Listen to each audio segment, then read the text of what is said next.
Hey YouTube, I'm the Tall Nerd, and welcome back once again. So like I said in my last video, I want to go back to just having fun and talking about things that are, lighthearted and not too serious.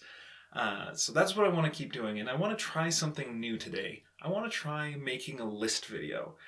Maybe this will go well, maybe it'll go poorly. Either way, I know that I'm going to have fun with it. So today, I want to count down my top 6 favorite Digimon. Now, you might be asking yourself a couple of questions right now. One, why top 6? Two, why Digimon? Well, I've talked about Digimon before, and quite frankly, I just love Digimon. Plain and simple. I love it, and so I want to talk about it more. As for why I'm doing top 6 instead of top 5 or top 10, like is, more normal, there's a couple of reasons. First, I like being weird. Pretty simple.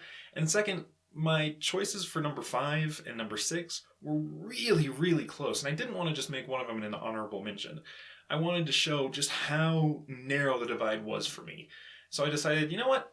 My video, I can do what I want. I'm going to do top 6. So here we go, my top 6. But one quick note, when I included Digimon on this list, I'm also including all the other forms that they have. So for example, Gabumon would also include Garurumon and Weregarurumon and Metal Garurumon. They would all be included when I mention Gabumon. So I'm not just talking about the Digimon themselves, but all the forms that show up on the show. So let's go. Number 6, Wormon. I know what you're thinking. Why this thing? Isn't it like the Digimon version of Caterpie? No. No, it's not. Don't make me... don't go Pokemon. No. Not doing that. Anyway, Wormon is really interesting more for his personality than for just, character design. And that's because he is loyal to a fault. He follows his partner no matter what, no matter where, even when he knows what's happening is wrong. Even when he knows that his partner is making all of the wrong choices. And it's because he trusts that somewhere along the line he's going to have a good influence on his partner and be able to bring him back. And I think that that is so valuable and something that should be noted on a lot. Also, his next stage, Stingmon, is actually really freaking awesome design. So that's why I like Wormon, and he's the one who made me put a 6th slot on this list. Number 5, Gatomon. Gatomon is awesome.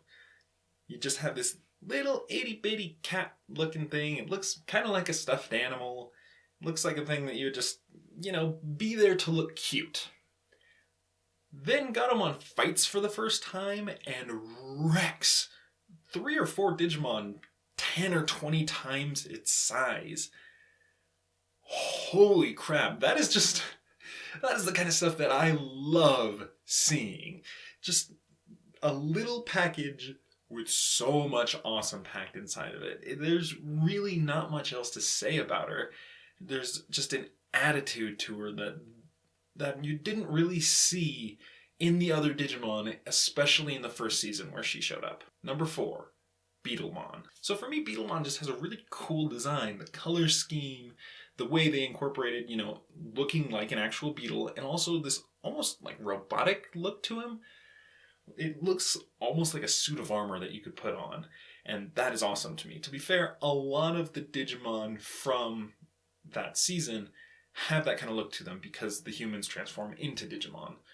But Beetlemon just stands out to me, and it also helps that he's electric. That's his power. He has power over electricity and lightning, and I'm a sucker for that, especially because it's just one of those powers where it's easy to just be awesome and just wipe things out, but you have to be really clever in order to apply it very specifically in order to get things done.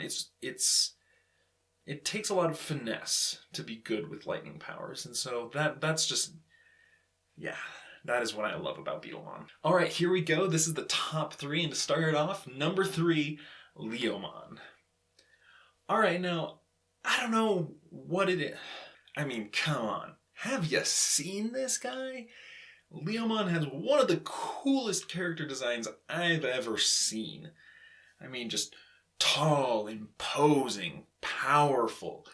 You can just feel the awesomeness radiating off of him.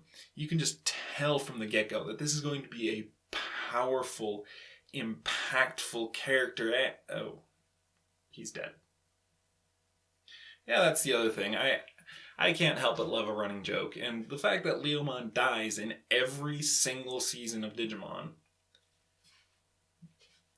I can't help but love that. It's just my weird, kind of sick sense of humor, I guess.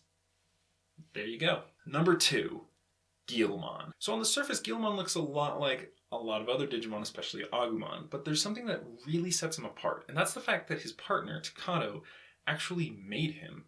All the other Digimon are just kind of found somewhere or another. But with Gillman, Takato, made some fan art, came up with some ideas, and tried to feed a bunch of his notebook paper into a computer. Because, he's not the brightest bulb out there. But it worked. Shockingly enough, he woke up and Gillman was alive. He was there. And that kind of wish fulfillment is amazing. And it just kickstarted my imagination and just made me think about all the possibilities. And oh my gosh, I want that to happen to me. And on top of that, Gillman's just innocence and hopeless optimism and enthusiasm for everything is just infectious and makes you feel good just watching him. And finally, number 1, my favorite Digimon of all time, at least that I've seen so far, Patamon. Yep, Patamon is my favorite Digimon ever. If I could, I would have plushie toys of him just all around me all the time. Because he's adorable. He's so cute. But underneath the surface, there's so much more to him. He isn't just cute, but he's also very loyal. He's also very, brave, very protective, and very patient. I mean, his patience gets frayed from time to time, but at the end of the day, he has a lot of patience, which is important because he's the last one to digivolve of the main cast. It takes him the longest to achieve his champion form, and it takes him the longest to achieve his ultimate form, but when he does, oh boy does he. Patamon's Digivolutionary line is absurdly powerful. Angemon not only has an epic character design, but is just so powerful. He wipes out the first big bad of the series by himself. Now, there are other extenuating circumstances, but at the end of the day, it's a one-on-one that he wins after the rest of the team has lost, all working together. That's awesome, and it's just kind of a thing with Patamon's Digivolutions.